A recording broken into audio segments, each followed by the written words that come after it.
तो गाइस, मैं हूँ डॉक्टर ज्योति और आज मैं आपको बताऊंगी दांतों की ऑलमोस्ट सारी प्रॉब्लम्स के बारे में। एक वीडियो में कवर करना पॉसिबल नहीं है, तो मैंने 2 पार्ट में इसे डिवाइड किया है। ये उसका फर्स्ट पार्ट है गाइस। दांतों की जितनी समस्या होती हैं, आपकी जो कॉमन प्रॉब्लम्स हैं, मैंने उसे उठाया है आज। और अगर आप ये 15 मिनट की वीडियो देख लेते हैं मेरी, तो आपको समझ आएगा कि दांतों का इलाज हमें कब चाहिए, कब नहीं चाहिए, कब करवाना चाहिए, कब नहीं करवाना चाहिए। क्योंकि ऑलमोस्ट सारे लोग यही बोलते हैं कि जो दांतों की प्रॉब्लम्स होती हैं, वो जो उसका ट्रीटमेंट होता है वो बहुत ज़्यादा महंगा होता है। तो कई बार लोग बोलते हैं कि हम घरेलू इलाज से काम चला लेते हैं। जब घरेलू इलाज से हमें इफ़ेक्ट पड़ रहा है तो हम डॉक्टर के पास क्यों जाएं, which is right, which is good, okay. But guys, trust me, आज मैं उन्हीं प्रॉब्लम्स के बारे में बताऊंगी कि कब वो प्रॉब्लम्स जो हैं वो सीरियस हो जाती हैं और जो कॉमन मोस्ट प्रॉब्लम है। चलिए मैं स्टार्ट करती हूँ। ये वीडियो आपको क्यों देखनी चाहिए, मैं स्टार्टिंग में ही बता देती हूँ।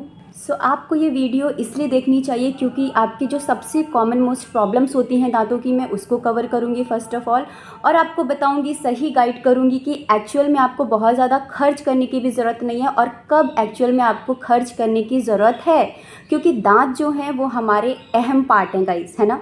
आपके दांत नहीं रहेंगे, एस्थेटिकली आप बिल्कुल अच्छे नहीं लगोगे।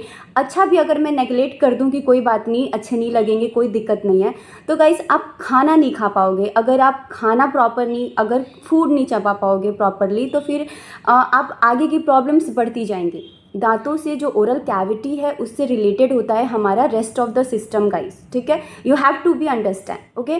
सो स्टार्ट करते हैं। जो पहली प्रॉब्लम है मैं उसके बारे में बात करूंगी। बहुत डिटेल में मैं कोई भी प्रॉब्लम नहीं बताऊंगी, बहुत शॉर्ट में बताऊंगी और आप अंडरस्टैंड कर पाओगे, ठीक है। फर्स्ट जो प्रॉब्लम होती है वो होती है दांतों की गंदगी, है ना। हम डेली ब्रश करते हैं, डेली, मैं हो गई, आप हो गए, हर कोई आता है, हर पेशेंट बोलता है कि हम डेली ब्रश करते हैं, फिर भी दांतों में इतनी ज़्यादा गंदगी कैसे हो जाती है। तो मैं आपको बता दूं, दांतों की जो गंदगी है, ठीक है, आप डेली ब्रश करने के बाद भी देखते होंगे कैसी गंदगी आपको नोटिस करनी है। बेसिकली जो दांतों के किनारे किनारे आप देखेंगे, कभी कभी आपको येलो पार्टिकल्स हार्ड होते हैं, थोड़े से टफ होते हैं, वैसे नज़र आएंगे। कुछ वाइट पार्टिकल्स होते हैं, छोटे छोटे डेब्रिस जो आपको निकलते हुए नज़र आते हैं, ठीक है।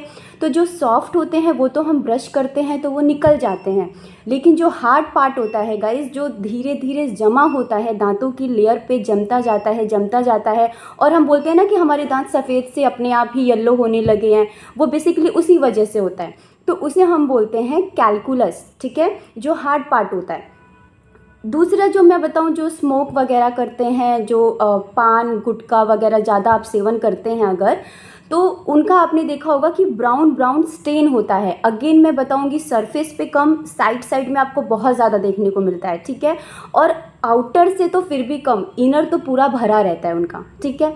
तो अगर आप सोच रहे हैं कि मेरे दांत एक्चुअल में इतने गंदे हैं और आपको ठीक हो जाएगा सिर्फ मेडिसिन से या फिर ब्रशिंग से, तो आप गलत सोच रहे हैं। आपको एक बार ज़रूर जाना चाहिए डेंटिस्ट के बाद। अगर आपके जैसे मैंने बताया वैसे गंदे दांत हैं तो आप जाइए और अपने दांतों की क्लीनिंग करवाइए गाइस। वो प्रॉपर मशीन से क्लीनिंग होंगे, ऐसे नहीं निकलेगा, ठीक है। एक कारण की वजह से 100 कारण और बनते हैं, एक बीमारी से 100 बीमारियां जन्म लेती हैं, आप समझिए। क्लीनिंग बहुत ज़रूरी है। अगर आप अपने दांतों की क्लीनिंग करवाते हैं तो उससे माने कि 80% आपकी जो ओरल कैविटी की प्रॉब्लम्स है वो कम हो जाती है, ठीक है। तो मैं आपको बता दूं, जैसे आपने ये सब नोटिस किया अपने दांतों में, आप जाइए और क्लीनिंग करवाइए। क्लीनिंग करवाने के बाद आप फिर उसका खुद से ऑब्जर्व करिए कि मेरे दांत दोबारा गंदे ना करूं, मैं दोबारा वैसी पोजीशन ही ना लाऊं जहां मुझे डेंटिस्ट के पास जाना पड़े, अगेन मेरा खर्चा बढ़े, अगेन मैं खर्चा पैसा दे के अपनी दांत क्लीनिंग करवाऊं।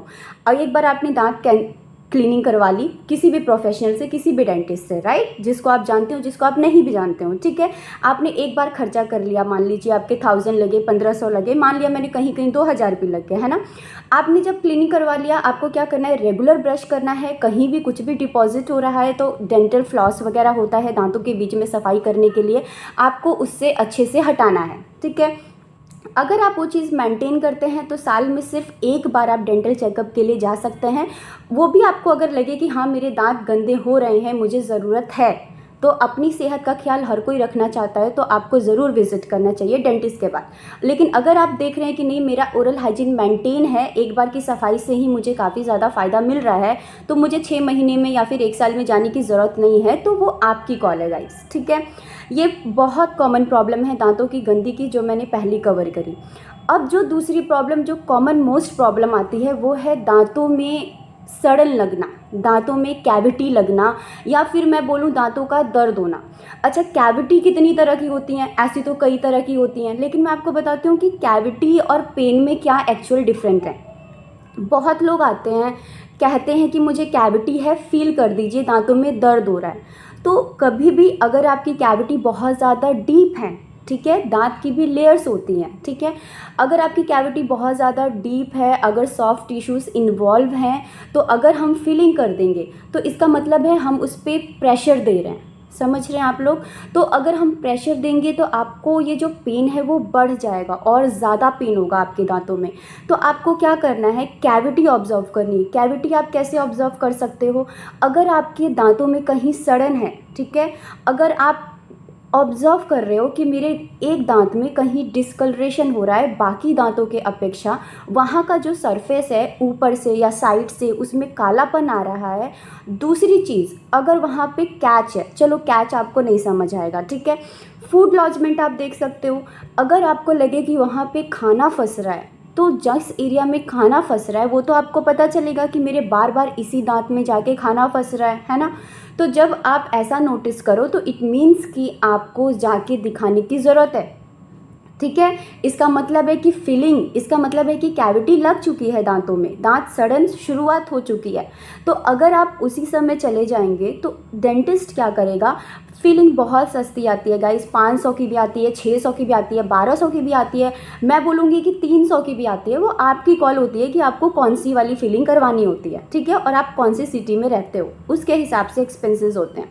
तो अगर मैं आपको बताऊँ, जब आप ऐसा नोटिस करते हो कि मुझे कैविटी लग रही है, फूड लॉजमेंट, बार बार खाना फंस रहा है उस दांत में, तो आपको जाना है डेंटिस्ट के पास और वो उसकी फिलिंग करवा लेनी है। जब आप फिलिंग करवा लोगे तो क्या होगा कि वो कैविटी वहीं पे स्टॉप हो जाएगी, फर्दर जो उसका ग्रोथ है इनर लेयर में वो नहीं जाएगा। जब वो इनर लेयर में नहीं जाएगा तो बात वहीं ख़त्म हो जाती है, आपकी प्रॉब्लम सॉल्व हो जाती है, आपके पैसे बच जाते हैं जो कि बहुत कम लगेंगे। लेकिन अगर वही कैविटी आप एज इट इज़ छोड़ देते हो या फिर नेगलेक्ट कर देते हो, आप सोचते हो कि नहीं हल्का फुल्का है, अभी तो कुछ भी ठंडा गर्म नहीं लग रहा है, मुझे ना दर्द हो रहा है दांतों में, तो गाइज़ वही कैविटी डीप हो जाती है और आगे जाके क्या होता है, उसमें पेन स्टार्ट हो जाता है, आपको बहुत ज़्यादा पेन होने लगता है।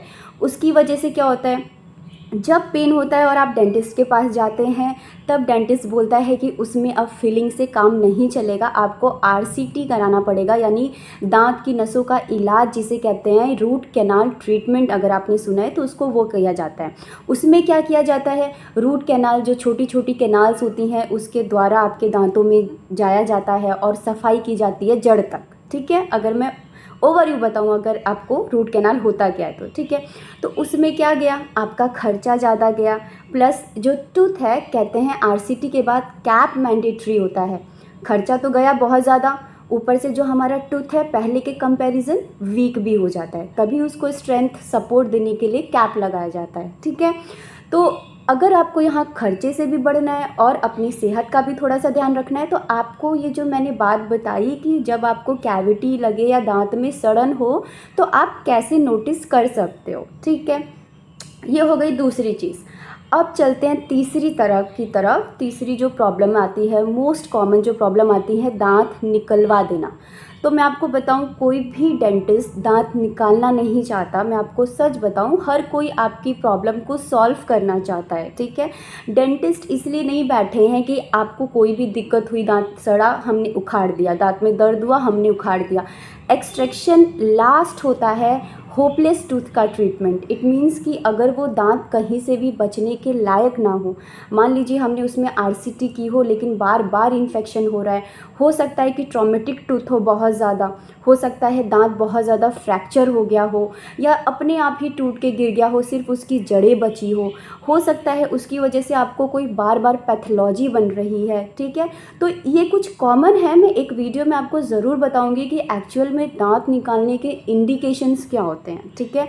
कब आपको दांत एक्चुअल में निकलवाना चाहिए। एक ट्रीटमेंट होता है ऑर्थोडोंटिक्स ट्रीटमेंट, जिसमें आपने देखा होगा कि टेढ़े मेढ़े दांतों को इलाज होता है, लाइक दिस ट्रीटमेंट, ओके। इसमें अगर आप देख पा रहे हैं तो ब्रेसेस लगे हैं, है ना। तो इसमें क्या होता है कि कभी कभी जो हमारा ये अपर होता है वो बहुत ज़्यादा बाहर होता है, तो ऑर्थोडोंटिक्स क्या करता है कि उसको पीछे ले जाने के लिए एक्सट्रैक्शन करते हैं हम नॉर्मली प्रीमोलर्स का, जो कि बहुत ज़्यादा नॉर्मल होता है, क्योंकि अपने आप जब दांत सेट होते हैं, जब पीछे जाता है तो वो स्पेस क्लोज हो जाता है। That is a normal extraction, ठीक है, जो ट्रीटमेंट के लिए मैंडेटरी होता है अगर नेसेसरी है। तो अगर विदाउट एक्सट्रैक्शन काम चल रहा है तो उसकी भी ज़रूरत नहीं पड़ती। तो आपको क्या करना है, ये जो एक्सट्रैक्शन है, ये जो आप बोल देते हैं कि दांत निकलवा लीजिए, उसके बहुत सारे डिसएडवांटेज हैं। आप सोचिए, जब आप एक दांत निकलवा लेते हैं, दांत ऐसे बंद होते हैं, है ना। अगर एक दांत आप निकलवा लेते हो, सपोज़ ऐसे बंद हो रहे हैं और ये दांत मैंने निकाल दिया, ठीक है, तो इसमें क्या होगा, मेरा इस वाले दांत का सुप्रा इरप्शन हो जाएगा, मीन्स इसको जगह मिल जाएगी, ये नीचे की तरफ आ जाएगा। अच्छा, ये जो दांत गया इसके आसपास में भी दांत होंगे, ये वाला जो दांत है इधर को झुक जाएगा, ये वाला जो दांत है इधर को झुक जाएगा। तो गाइस, जो प्रॉब्लम्स है, अगेन मैंने जो आपको बात समझाई कि एक प्रॉब्लम के लिए जाएंगे 100 प्रॉब्लम अराइज होगा, है ना, बढ़ जाएगा।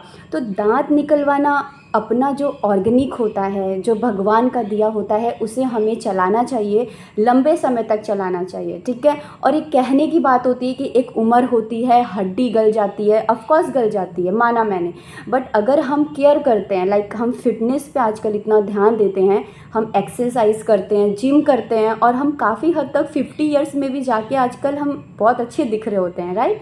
सो मेरा मानना है कि वही दांतों का हाल होता है। अगर आप उसकी केयर करते हैं प्रॉपरली, अगर आप उसका ख्याल रखते हैं, तो आई डोंट थिंक सो कि आपको ज़रूरत है, क्योंकि मैंने ऐसे भी पेशेंट्स देखते हैं जिसकी 75 ईयर्स एज है, 65 ईयर्स एज है, और उनके जो दांत है वो काफ़ी ज़्यादा हेल्दी है गाइस, ठीक है।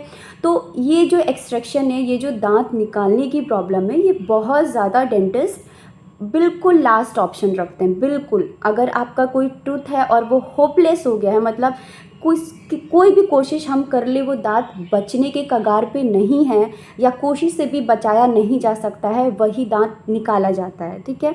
तो कभी भी दांत निकलवाने का ना सोचें, बचाने का सोचें, क्योंकि दांत निकालना आसान है, बचाना मुश्किल है, ठीक है। ये जो 3 प्रॉब्लम्स थी जो मैंने आज आपको डिस्कस किया है इस वीडियो में, ये बहुत ज़्यादा कॉमन प्रॉब्लम्स थी, क्योंकि रेगुलर की प्रॉब्लम्स यही है कि दांत गंदे हो जाते हैं, ब्लीचिंग कुछ ऐसा टूथपेस्ट बता दीजिए जिससे दांत वाइट हो जाएं, है ना। ये सब टेम्परेरी चीज़ है। एक और चीज़ मैं जाते जाते डिस्कस करना चाहूँगी यहाँ पे, होम रेमेडीज़ के बारे में, ठीक है। लोग कहते हैं दांत में दर्द है और हम उसमें लौंग ले लें, या सरसों का तेल नमक डाल के मसाज कर लें, नीम अगर हम यूज़ कर लें तो हमें रिलीफ मिल जाता है।